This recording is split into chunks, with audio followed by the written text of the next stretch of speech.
উজির বলেন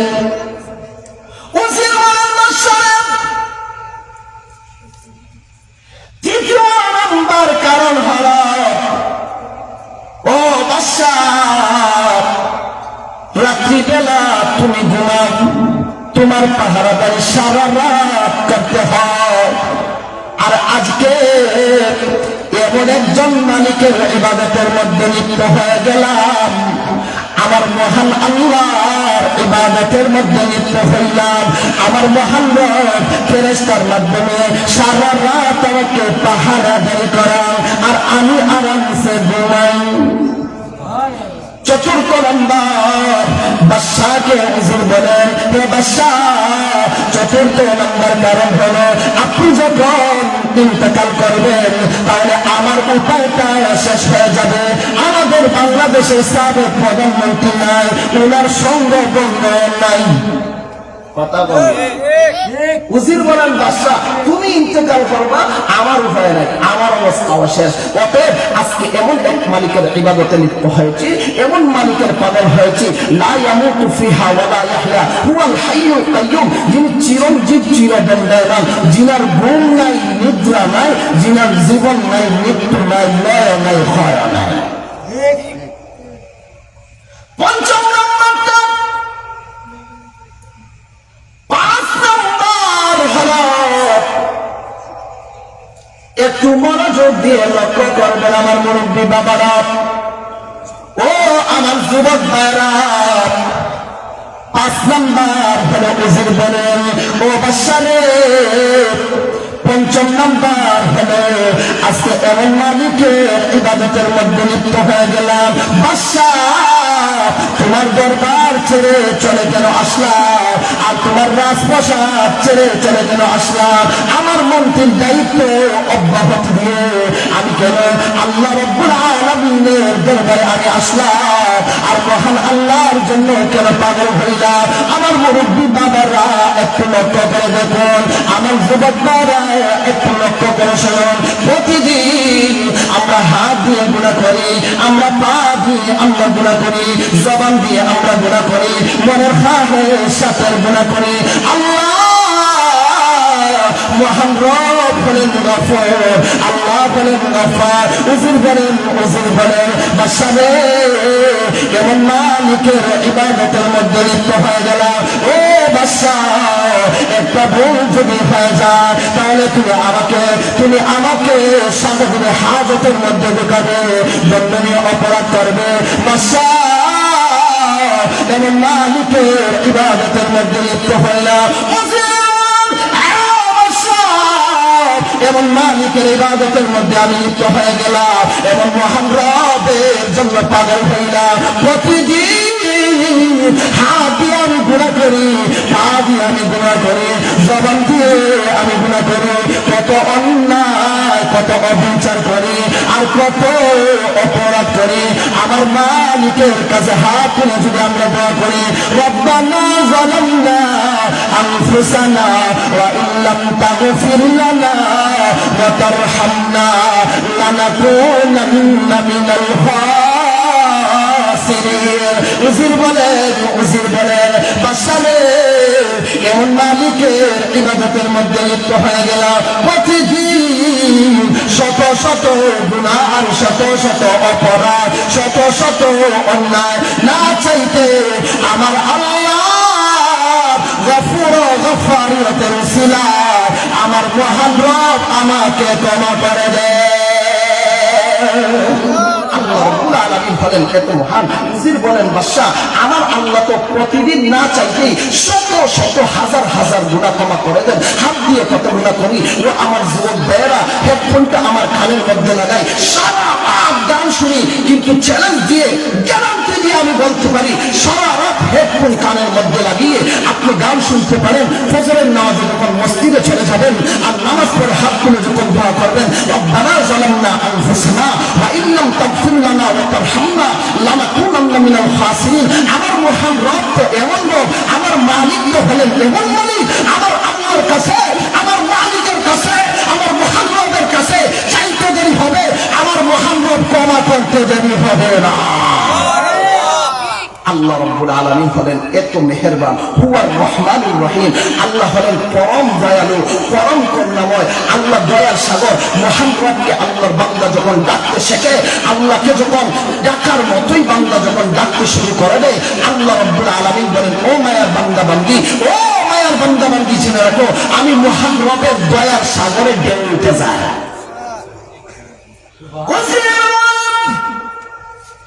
এই জন্য পাঁচটা কারণে তোমার দরবার ছেড়ে চলে আসলাম। কয়টা কারণ? এক নাম্বার কারণ হলো বাদশাহ, সিংহাসনে তুমি বসো, আমাকে বসার কোন নির্দেশ না। আর আমার মহান রবের গুরুত্বপূর্ণ ইবাদত নামাজের মধ্যে আমার আল্লাহ বসার নির্দেশ দিয়েছেন। দ্বিতীয় নাম্বার, বাদশাহ তুমি খাবার খাও, আমার খাওয়ার কোনো অর্ডার নাই, আমার মালিক নিজে খান না, আমাকে খাওয়ান। তৃতীয় নাম্বার, বাদশাহ রাত্রিবেলা যখন ঘুমাও তোমাকে পাহারাদারি করতে হয়। আর আমার মহান আল্লাহ বলে রাত্রিবেলা আমি ঘুমাই, আমার মহান আমার পাহারাদারি করে।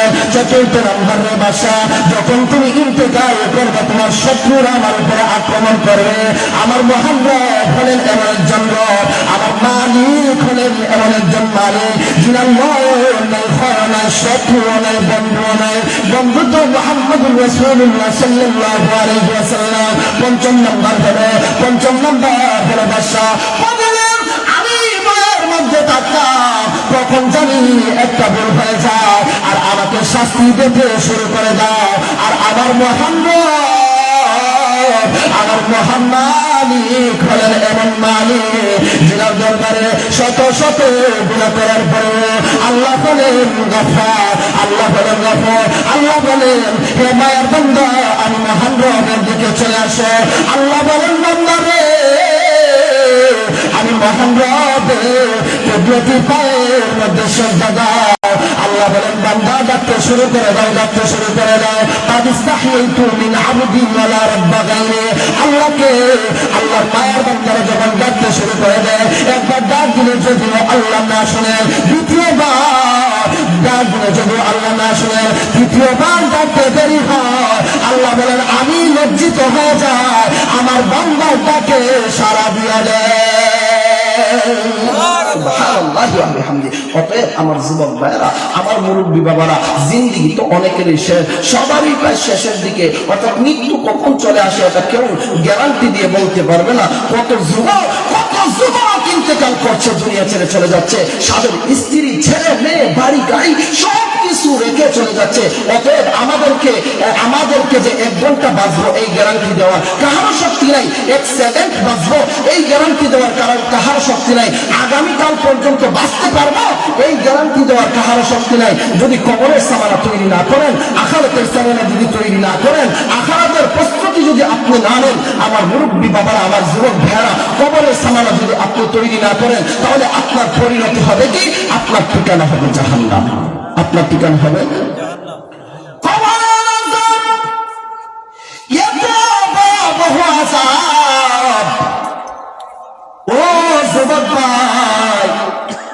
আপনার যৌবন সেখানে হার মানাবে।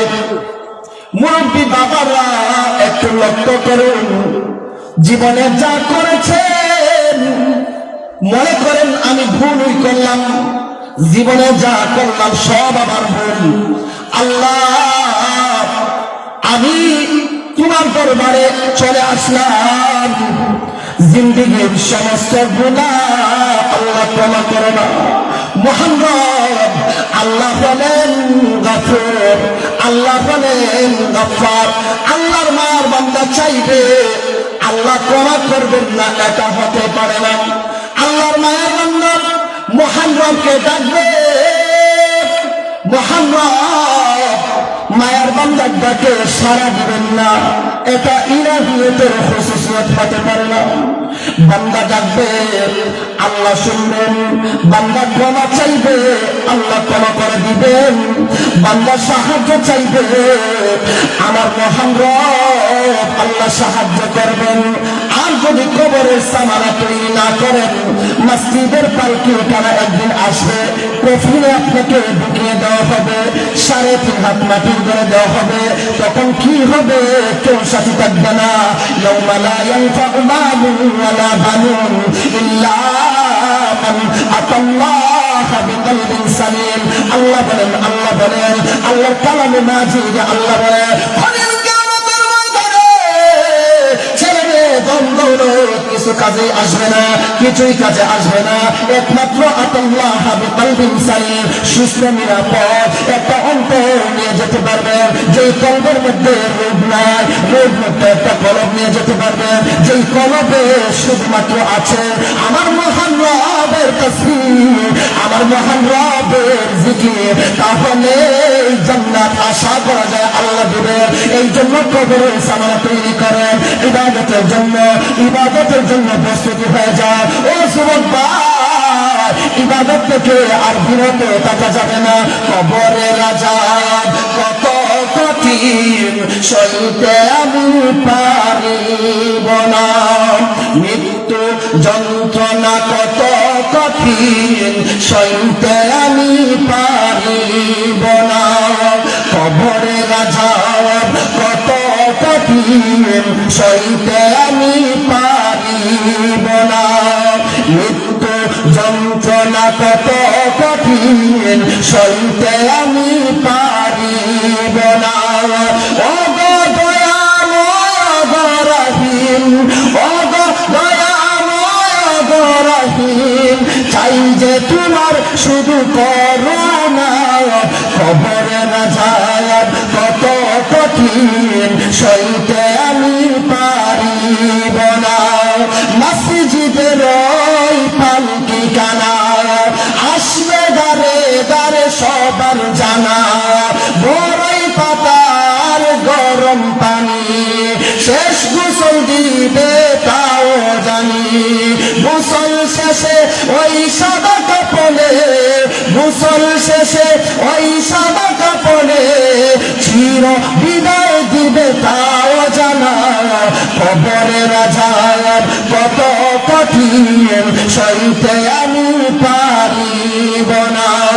মৃত্যু যন্ত্রণা কত কঠিন, সইতে আমি পারিব না। কবরের আযাব কত কঠিন, সইতে আমি পারিব না।